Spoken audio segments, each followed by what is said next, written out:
Di mo maintindihan kung ba't ikaw ang napapagpan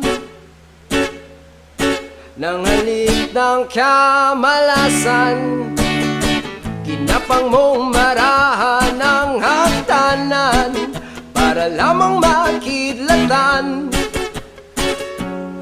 sa kaitaas-taasan. Ngunit kaibigan, huwag kang magpapasindak. Kaibigan, easy lang saya.